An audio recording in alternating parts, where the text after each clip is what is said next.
Broadcasting live from the Phoenix Business RadioX studio in Tempe, Arizona. You are tuning in to Culture Crush with Kendra Maples. This podcast will dive into a variety of companies that are crushing it with a great company culture.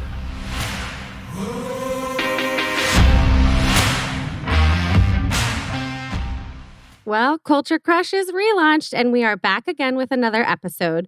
We're here highlighting what makes a great company culture and how it affects the overall success of a company. Culture is not just a tag word to be thrown around. It's not something you throw into a job description to try and draw people into applying for your company. It's deeper, and it can make or break a company in many cases. On the podcast, we talk with company leaders to learn about real-life experiences, tips, and best practices for creating a healthy work environment. And that great leader that we're talking with today is Susan Anable, the Vice President of Public Affairs for the Southwest region of COX Communications. Welcome. Hi, Kendra. Thank you for having me today. I am so excited to have you on. So Susan's been with COX Communications since about 2001, and she's responsible for media relations, community relations, government affairs, and internal communications for COX in Arizona and Nevada. So that's just the quick snapshot. But really, I want to hear from you and about your connection to COX and coming over to COX Communications.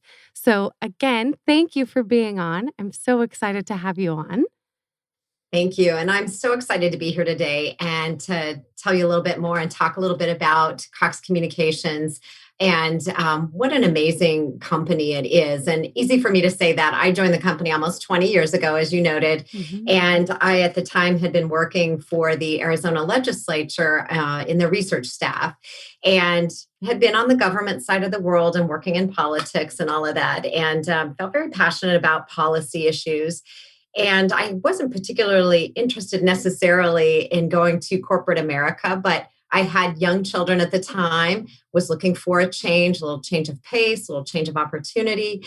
And COX Communications just really spoke to me. And it was the people that I talked to that worked for the company that really sold me on why it was a place I wanted to be. And it seemed that every person I met, every leader I met, every employee I met, just impressed me with the passion they had for what they did, the pride they had in the company. And it was very exciting back then. You might recall 20 years ago, we were kind of launching this new thing called home internet service. Right. So, they were going from this sleepy little cable television company, right, that gave you great television channels to providing, critical services like internet and telephone service as well. So very exciting time to join the company. And as I said, it really was the people and the vibe and the passion that people had for what they did really is what drew me in. And the fact that you could see that before even being part of the company, right? And that's one of the things that I love with the show is we can talk with the leaders and we can really dive into the culture of the company internally that a lot of folks don't see from the outside. But that's one of the things that I love about COX, like you said, that you saw that passion and you saw that strong culture of the people from the outside before you even started with the company. Right. And so now that you are on the other side, you've been on the other side for a while now. And now, after, like you said, you're launching internet from the slow to actual home internet. And now I read that you have 6 million homes across 18 states that you guys cover now. One of those houses is mine, just one of the millions. So to go through that growth, that's one of the things that I always love to dive into is how do you keep that strong culture, right? That you saw from the outside, you saw the passion of the people, and it was probably not, that many millions of houses that you had coverage over then. So as the company has grown significantly and coverage has grown, how do you continue to support the people and that passion that you saw in the very beginning? I would like to take you back to the beginning. Go for it. Where COX started. Yeah, go for it. This company, a lot of people don't realize COX Communications as a company has been around since 1898. Ooh. We are a fourth generation family owned private company. Huh. And if you think about that, in our industry, in the cable and broadband industry, you really don't find that. It's very difficult to survive. It's very competitive. It's a very expensive business to be in. And the family that started Cox Communications, James M. Cox, back in 1898, he was a school teacher and he decided to start a newspaper in Dayton, Ohio. And that was the first Cox Communications business, was a newspaper in Dayton, Ohio. Huh. And so a lot of people don't realize our roots started in journalism, in newspapers, but it quickly evolved in years to come into radio and then television and then cable. And now broadband, which is Right. our single biggest product that we sell. And what has been consistent through four generations of family ownership and management of this business is the values and culture of the family that was established in 1898. James M. Cox was very passionate about community. He was passionate about education. He was passionate about politics. Another little known fact, James M. Cox was the governor of Ohio, and in fact ran for president of the United States in 1920 with a young FDR as his running mate. Well, of course, Wow. what happened. He lost. Yeah. And good for us because he kept going in his business and Yes. grew Cox Communications to what it is today. And another little known fact, if I can share, a lot of people also don't realize we're owned by a parent company, which is Cox Enterprises. Okay. They are in Atlanta, Georgia. And in addition to the cable and broadband business, Cox Communications, which most people in Metro Phoenix and Arizona are familiar with that part of our business, Cox Enterprises also has business interests in the automotive world. Huh. Mannheim Auto Auction, which there is an auction here in Tolleson, Arizona. There's one in Tucson, Arizona. And Auto Trader, Kelly Blue Book. Those are all part of the Cox Enterprises automotive business.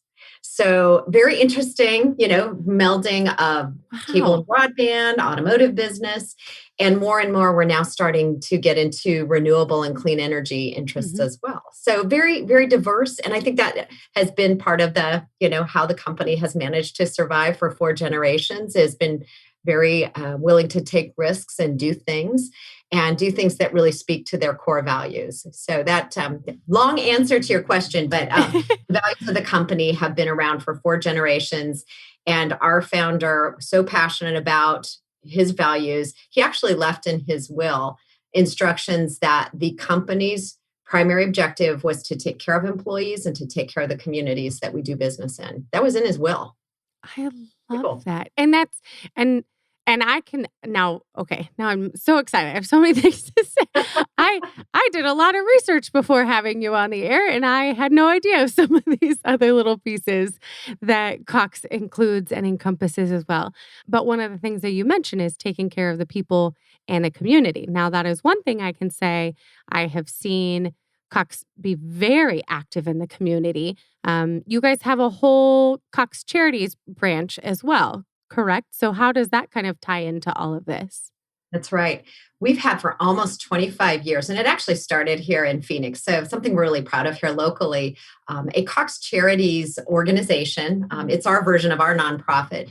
But we ask our employees, who are very generous with their time as volunteers, but we also ask them on an annual basis to commit their dollars to the Cox Charities program. So, we fundraise primarily with our employees who give very generously. And we also work in the community to find partners who help us fundraise. We typically have a large golf tournament every year, and our vendors and some of our partners and friends support that as well. But all of that money goes into the Cox Charities program. And we have a committee of employees who every year review all the grant applications that we receive, and they determine where the dollars go into the community. And our focus is primarily around youth education and technology. Mhm. But that group of employees who are contributors and give their own time and money to Cox Charities help us decide which community organizations receive those funds.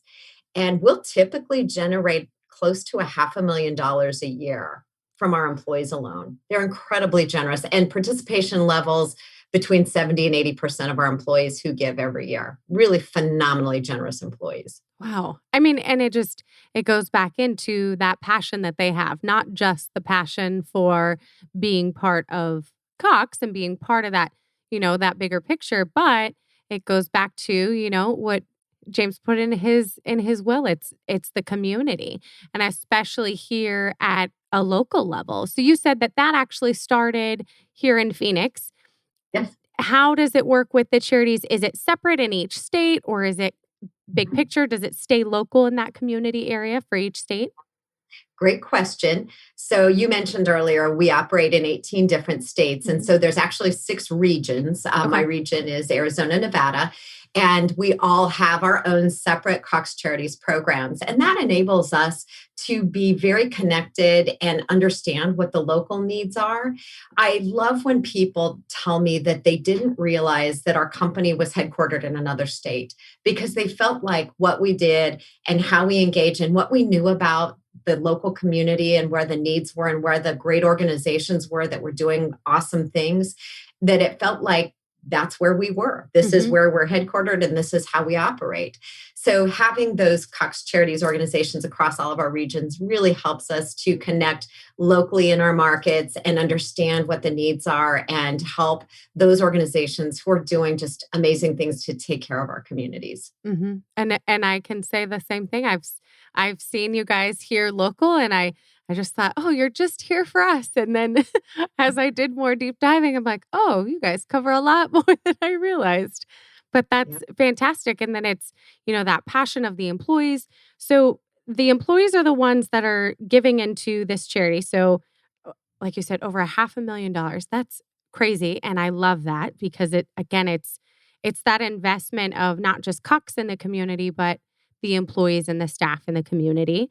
What are some of the other areas that are important that you see for the employees at Cox? Are there other areas like this that they really have passion that they really take on? In the last couple of years, and it's always been part of our culture to have a very diverse and inclusive organization. But in the last few years, the company has identified that there are groups of employees within our workforce that are very passionate about who they are. And so we've had the emergence of these employee resource groups, right? So it's our Hispanic employees, our African American employees, our veteran employees, our women, our young professionals. They've been able to establish these employee resource groups that allow them to support each other, to support their culture, and also support the community. So, our veterans ERG, Employee Resource Group, for example, recently for Veterans Day, they got together and found some local charitable organizations supporting veterans groups, and they made contributions to them and they volunteer their time. So I think what we've seen, the way that employees have been able to connect and be very engaged and committed and utilize connections they have at work with maybe people that are like-minded or like them Mhm. to do more things in the community to help each other advance their careers and their professional opportunities and to grow and develop. So those are some really neat ways that the company has enabled. We also have a very active diversity council in the Southwest region, and we have leaders from across our 3 markets: Phoenix, Tucson, and Las Vegas, who come together and they champion work and opportunity in within the context of diversity inclusion for our workforce and in the community. And Mhm. that could also look at like things like supplier diversity. What are we doing to make sure that we are buying our goods and services from local companies that are diverse owned and operated? So we have committed goals around that. We have committed goals around what we do in the community. And one of those I'd like to speak about and share a little bit more with you about is our Connect to Compete program. This is probably the program the company is most passionate about, from our president and CEO, Pat Esser, right down to our frontline employees. And that is helping to bridge the digital divide. We know that there are hundreds of thousands of kids in our own state that don't have access to the internet because it's either not affordable, it's not available. There may be other barriers in the home to adoption. Mhm. And digital literacy is also a huge obstacle for some of our families.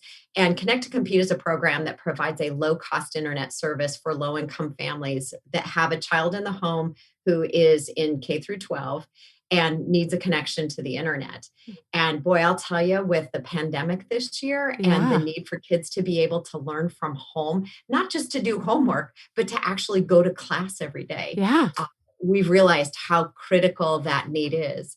So we're very committed to the Connect to Compete program. We've been offering it for 7 years now. And it's $9.95 a month for internet service for families that are qualified through some of the programs, like the free and reduced lunch program would be a Okay. great example of an eligibility criteria for Connect to Compete. And we also look for partners who might have, computers available. The Mhm. Greater Phoenix Chamber of Commerce, great example. They came up this year with an opportunity for people to bring in their old unneeded computers to the data doctors, get them refurbished, and get them deployed out to the kids in the schools, so that as they're going home and continuing their education in a virtual learning environment, they've got a computer and they've got a connection from Cox. So that is a place where we have strong uniform support from the top of the organization down to our frontline employees to help make sure that we're helping bridge that digital divide and connect those kids, because they will fall behind in school just in a normal environment, learning environment, not having access to the internet, and their fellow classmates do, and their Mhm. homework's assigned online, and the teachers are posting their grades online or communicating with parents online. It's a huge gap. So that's something that the company is super passionate and committed to. I love that, and especially not only being so passionate and committed to that, but having the foresight that that was a need, right? You said that was 7 years ago that you started that, and who would have thought fast forward 7 years, we're in a pandemic, all of our kids are, at home or doing it online. I know my stepdaughter has her tablet, and then she still has to have internet at the house, though, and I mean, that's her entire school is virtual right now, and Karen, our producer, same thing, her son's doing virtual. So, how amazing for you guys to have that foresight that that was something of need 7 years ago, but now it's already been implemented. So, I'm sure by this point, for folks to be able to show their eligibility and actually be part of that program, now you've worked out the kinks. And now I'm sure it's probably extremely easy for somebody to be able to go to Cox and say, hey, this is, a program we want to be part of. Right. Well, and we've worked on it over the years to make it an easy enrollment process, Mhm. to make it easy for schools to the extent that they want to make sure their kids have access to be able to connect kids that are students in their school as well. So we're constantly working at ways to improve it, make it easy. Make it low cost. We give them a free modem. There's no installation cost. And in fact, during the Wow. pandemic, we've been able to offer the first 2 months for free to new families that sign up for the program, just to get them going, Yeah. to get on the program, make sure they've got access. And, beyond even the kids in the household, we're certainly seeing that having an internet connection in the home can be life changing, not just for the kids, but for other family members, as a way to research job opportunities or to advance education. There's as we all know, it has become really an essential service that we're all very dependent on. Oh, absolutely. I mean, especially now at this point, we were talking earlier before we went live about how, all of the meetings we do, I've seen into everybody's houses now on Zoom calls and video calls. I mean, we're all working remote and it very much is a necessity, almost like, you talk about food and water, but now in this day and age, that really is a necessity. And I like that you highlighted for the whole family, not just those students that need it, but job searching and doing work remote as well. That's right. That's right. We know it's a small part that we can do, Mhm. and we need lots of partners. It is always great to have organizations. And again, I'll call out some of our friends in the community have Yeah. stepped up. The Arizona Cardinals during the pandemic, they stepped up with us to fund students to have computers and a year of our Connect to Compete service. We provided the computer; they provided the year of internet service to the family. why shouldn't we be doing that? Yeah. That is a great way that the community and companies in the community can work together Hmm. to try to address that unmet need. And so we love those kinds of opportunities to partner with other local businesses and companies that have a similar motivation to help those in our community who need it the most. I love that. Now, I have a question as far as partnerships then. When you're looking for companies to partner with, Cox has such an amazing culture and the way that you guys work and the passion and giving to the community. Does that always seem to align when you're looking for partnerships, or is that something that you try and look for as well in partnership organizations? Is finding a company that's similar in alignment like that?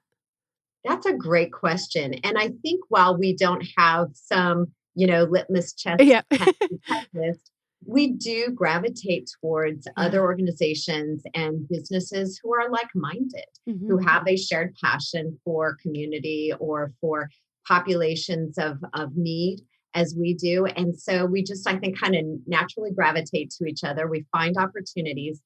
And look, Phoenix is one of the smallest big cities there is out there because people are so well connected.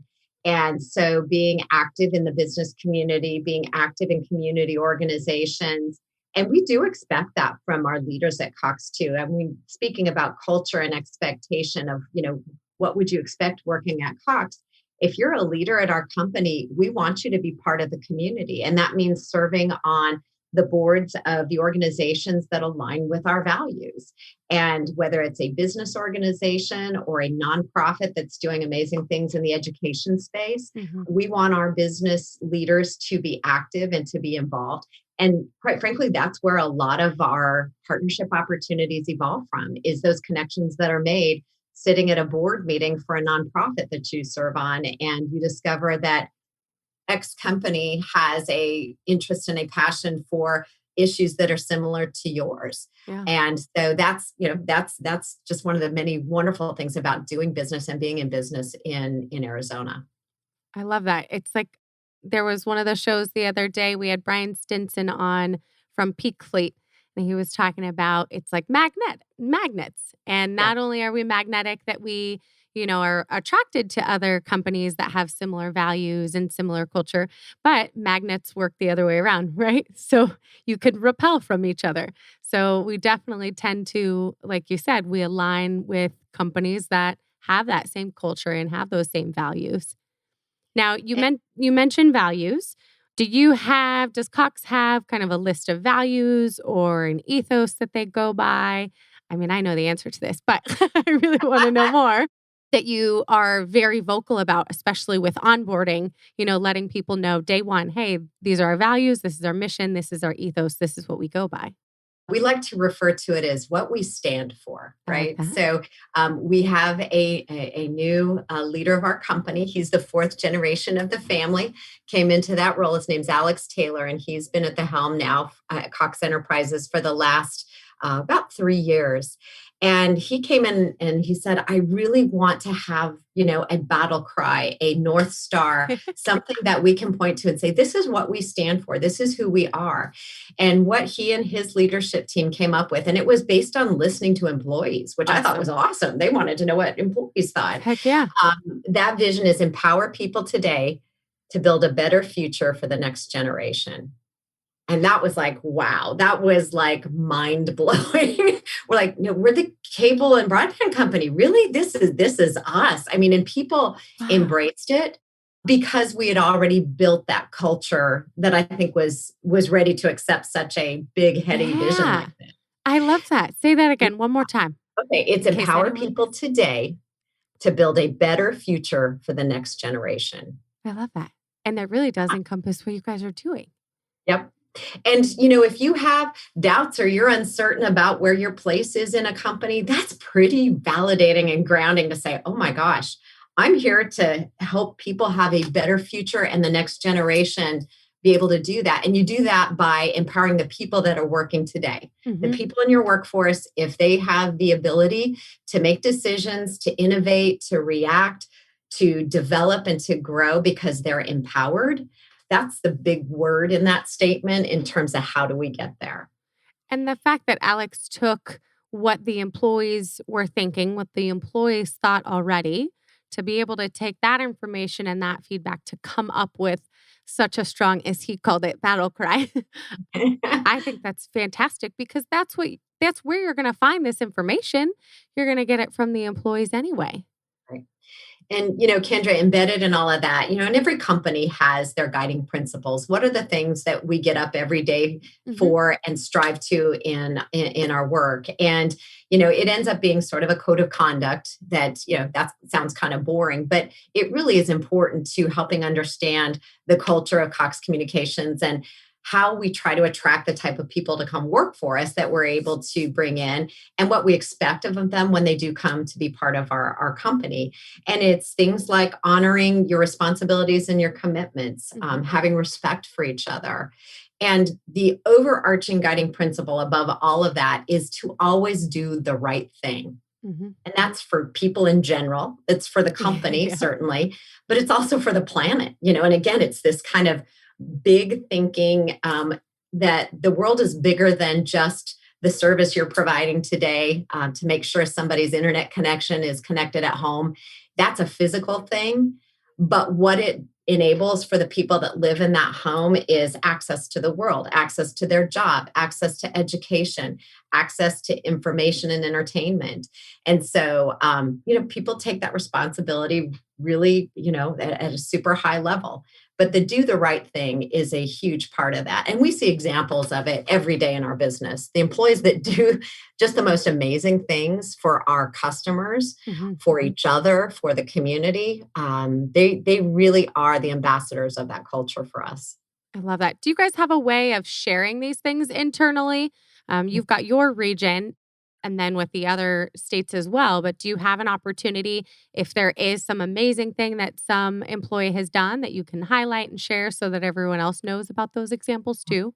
We do. And in fact, just within the last couple of years, I mentioned Alex Taylor. One of the Mhm. things he brought into his leadership was having recognition of employees down to the front line, not just leaders that have done amazing things for the company, but people at the front line who've done extraordinary things for our customers or advanced some technology or innovation within the company. People who might just be quietly working away at their jobs, but really having an impact so far beyond, what they probably even realize. And so this James M. Cox Recognition Award that's given is exactly that. It's those frontline employees who do amazing things. And I'll share an example with you of an Arizona employee who was recognized last year with that award. And it was one of our field technicians down in Tucson. And what he did was really quite extraordinary, and especially to the family that was impacted. But this gentleman was on his regular service rounds. He was at a customer's home taking care of a service connection there. And it was in the summer months where we have, the horrible monsoon storms that can, get blown up in the afternoon and be very violent and sometimes incredibly dangerous. Mhm. And this area he was working in was adjacent to a wash down in Tucson.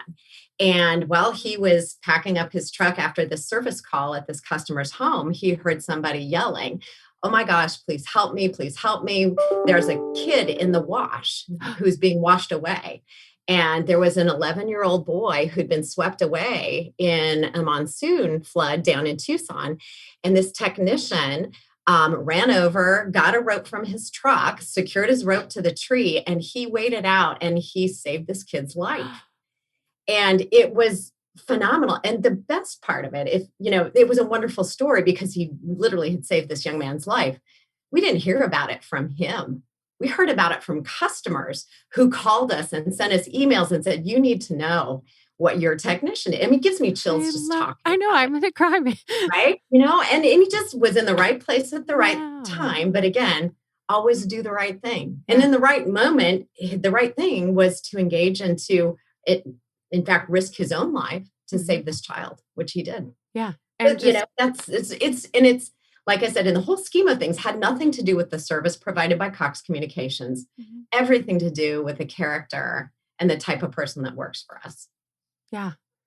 That's I'm like teary-eyed. That's crazy. But and like you said, it's, the customers and the neighbors that are calling and saying, "Hey, you should know about this." He did what he knew he needed to do. The fact that he even took those steps, I mean, that whole fight or flight, I'm the one that freezes and I don't know what to do. So the fact that he could take that initiative and go through, that's fantastic. And like you said, it's the people that you have, and it's beyond just, hey, this is my job. Let me do some wiring and whatever it is. It's way beyond that. We're teaching my stepdaughter that right now, that it has to do with what you're doing when nobody's watching, right? What are you Exactly supposed to right. do that's just doing the right thing? Nobody's there. You're not going to get a gold star. You're doing it because you need to.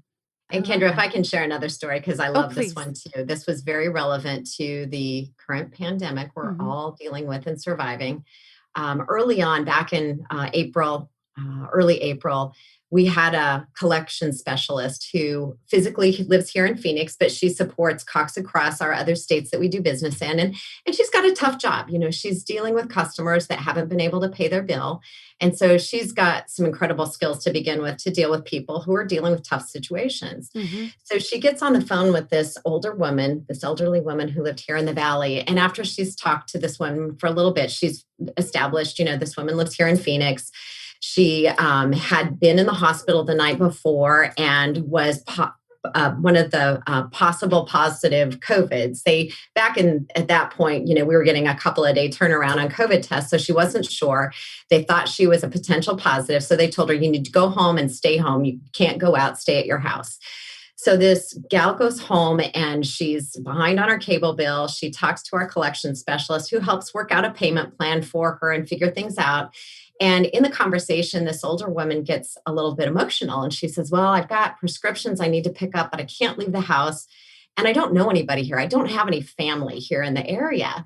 And so our collection specialist, she says, well, where do you live? And she finds out where this gal lives. And it's not far from the office where our collection specialist was working from.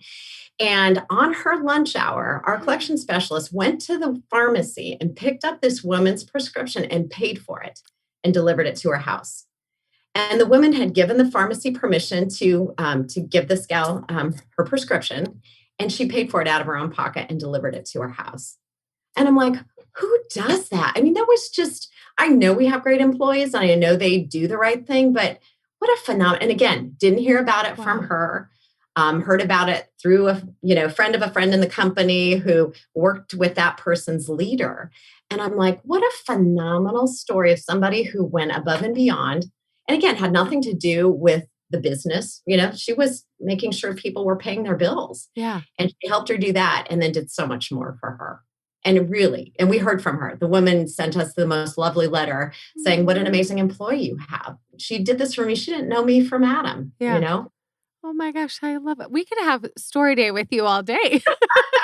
Right. Thank you for I allowing me to share just a couple of ones that, like I said, they give me goosebumps every time I get to talk about them and share these stories about what amazing employees we have. yeah. And let's face it, we work in an industry where we provide services that people use every day, Mhm. and it doesn't always go flawlessly. And Mhm. so we know, and our employees deal with employee or customers that may have a service challenge with us or a billing challenge with us, and that comes with the territory.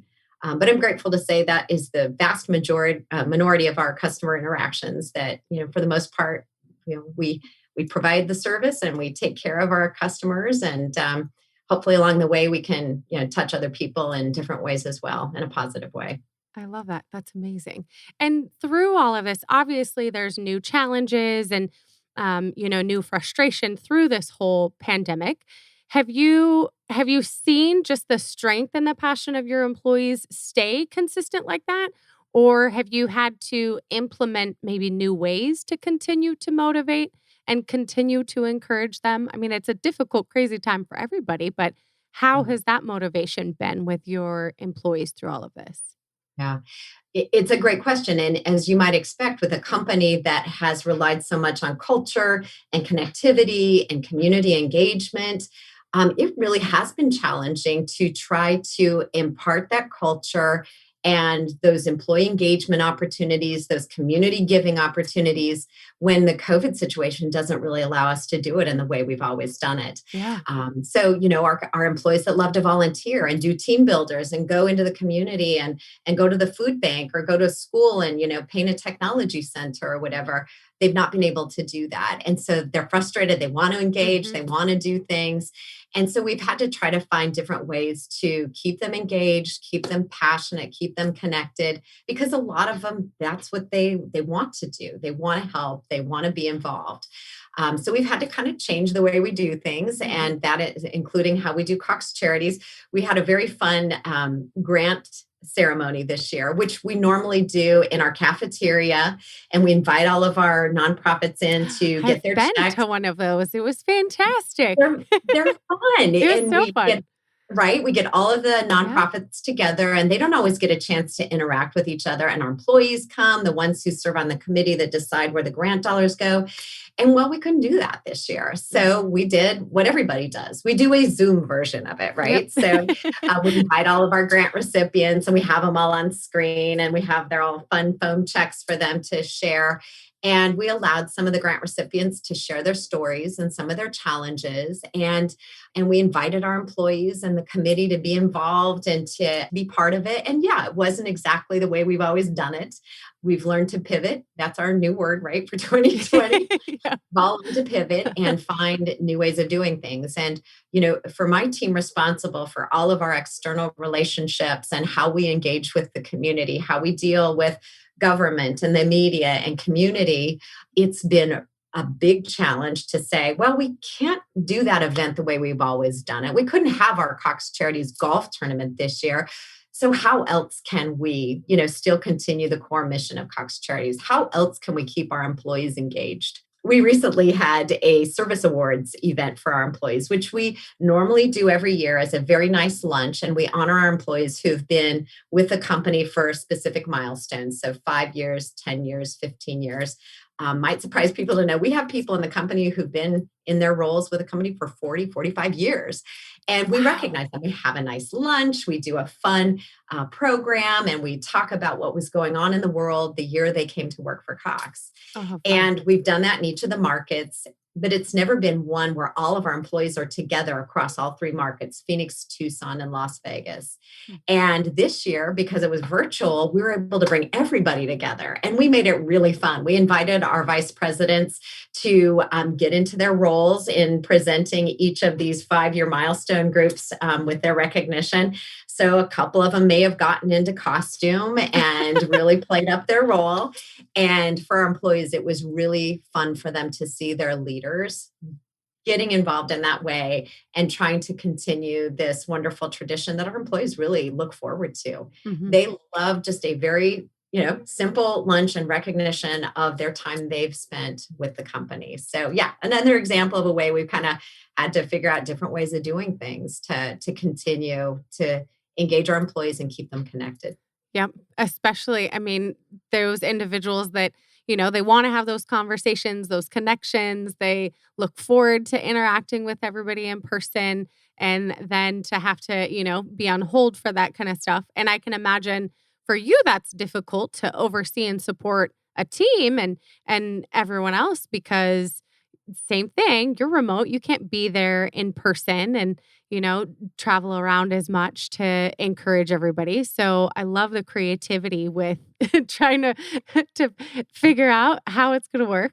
I love that you had some of the VPs in costume. That's fantastic. I think Well, like I said, strange times, and you put a challenge out there to people, and you never know what people can rise to. And I think what impresses me most is the resilience. Mhm. And for everybody out there that has been working from home and trying to be successful, it's exhausting. And there's a certain amount of energy we get from each other's physical presence. Mhm. And that's really hard to capture and create on a Zoom call or a Microsoft Teams meeting. And, finding creative ways to connect with people. We actually, in the first early months of the pandemic, our senior team divided up a list of our leaders outside of our own groups and just made personal phone calls and just said, hey, I'm just calling to see how you're doing and to let you know, we support you and and no agenda, no, expectation other than just to make that connection and see how they're doing. And at the time, I'll be honest, it felt like, my goodness, I have this really long list of employees that I reach out to. It was the most gratifying thing to talk to people, and they were so appreciated. Just somebody reaching out, not, with a ask or a request or, Yep. or a project, just to say, hey, how are you doing? How Yeah. are things going? Yeah. They just love that. And so, it's just little things like that. And I think we're all figuring out how to do that. And we're going to be doing it for a while longer, for sure. Yep. And, finding best practices from other companies is also, I've found to be a great way to figure out our way through this. There's no playbook. There's no handbook for Not companies. at all. It says, if you have a global pandemic, here are the things you need to do. Step one. Nobody wrote this book. We're No. all figuring it out. And I really, really love, and I am unashamed of stealing other people's great ideas and practices. If they're working in other companies and people are successful with it, let's bring it to our team and say, hey, is this something we should consider? And I think that's, how we support each other in the community too. And I think that businesses and organizations are all on that same page. And I think everyone's okay with it. Steal ideas, share ideas. I mean, I can't tell you how many books and audiobooks that I've read and listened to, and just to be able to, find more value. How do I give back more value? So I love, like you said, even just having a quick phone call. Hey, how are you doing? It doesn't have to be the back-to-back Zoom calls, especially right now. I feel like sometimes the days are even more draining because we can cram more in, right? I'm not traveling to a meeting and back. So I'm right there. That's an hour and a half, maybe 2 hours of my day that I can now fill with a phone call or a Zoom call. And so sometimes we're going back to back to back. So those phone calls of just checking in, those are so important right now for all of us. Just the text, hey, how's it going? The LinkedIn message, hey, how are you doing? Even if the response is, I'm alive. Hey, that's a plus right now, right? Well, and let's face it, not everybody, I like to say we're all in the same storm, but we're not in the same boat. Yes. And I worry so much about people who may live alone. Mhm. I worry about the older people in our community who are isolated because that's the safest place for them to be. And, thinking about just simple ways we can try to stay connected as a community. And there's got to be silver linings to all of this. And I think every time that we figure out some practice that should transcend and continue beyond the pandemic because it's a good thing to do, that's a silver lining for sure. There are Absolutely. little gifts that are coming out of this. They're often hard to appreciate when we're going through the grind, but there are certainly things that I think we're learning that we should do differently just because they're good things to do and they're the right things to do. Absolutely. I agree 100%. If there's a little bit that we can take away from all of this craziness, then we can at least save it till later and continue going on. I love that. Is there anything else? And this is a question for you specifically, not necessarily Cox as a whole, but is there anything else that's something that's a highlight that's, fulfilling for you with Cox? And it may be something we've kind of already talked about, but is there anything else that for you personally that Mhm. you it just keeps you going with Cox? You're going to keep going 20 years past. You're going to be that person that gets the lunch at 40 years. Oh gosh, I hope so. That is a great question. And I think as much as it matters that the services we provide are important and they are needed by people, to do their job, to be educated, I think it's the privilege of working with people that have a shared purpose. Mhm. And I think, and I've had these jobs myself, you can work in a job and be, happy because you're challenged professionally or you get to do something that you love.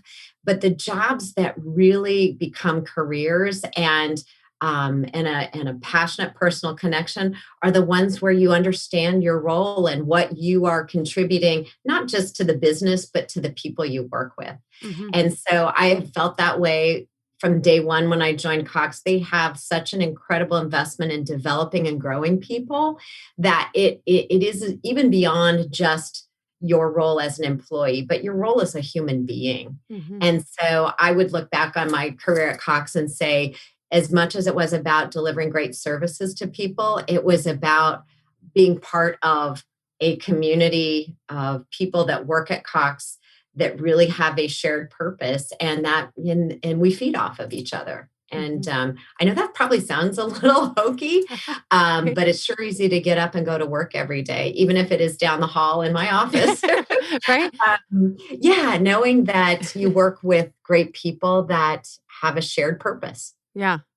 And is there anything else, and maybe it's been something new that you've learned through all of this, but is there anything else that you feel with your leadership background that you bring to the team at Cox, or that you want to continue to kind of bring to your, your staff, your employees, your team members?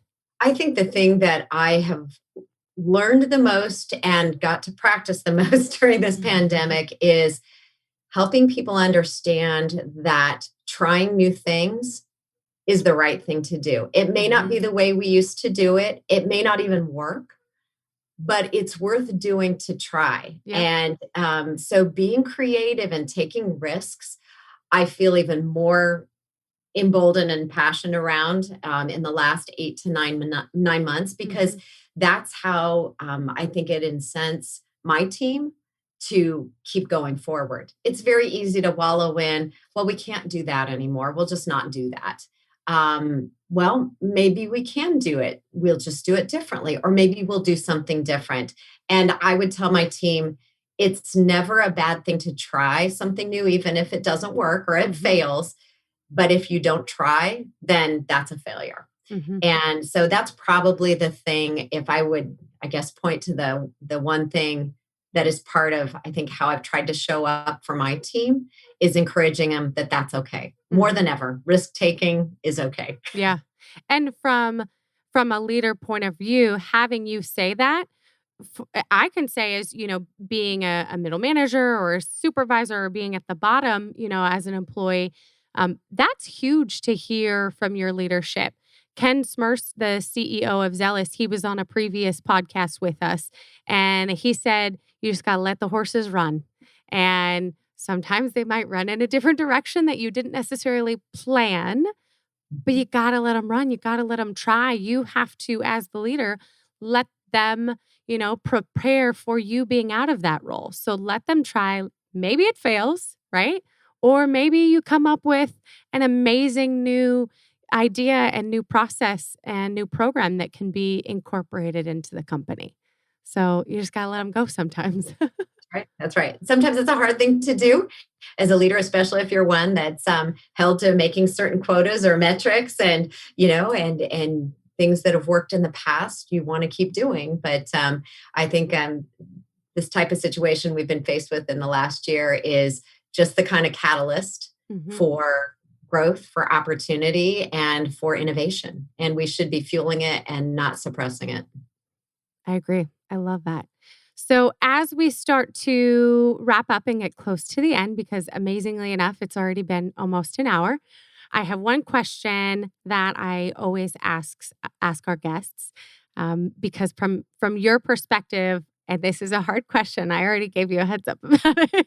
It's a hard question, but if you had to kind of take Cox Communications from, back in the beginning with the newspaper till now, all of the different parts of the company, if you had to encompass all of that and wrap it into, describe the culture of Cox in one word.